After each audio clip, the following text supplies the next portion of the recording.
Anggota DPR RI fraksi PD Perjuangan Rieke Diah Pitaloka dilaporkan ke Mahkamah Dewan Kehormatan atau MKD DPR RI.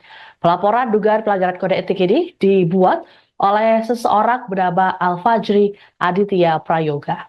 Rieke dilaporkan karena menolak kebijakan PPN 12% yang akan diterapkan mulai 1 Januari 2025.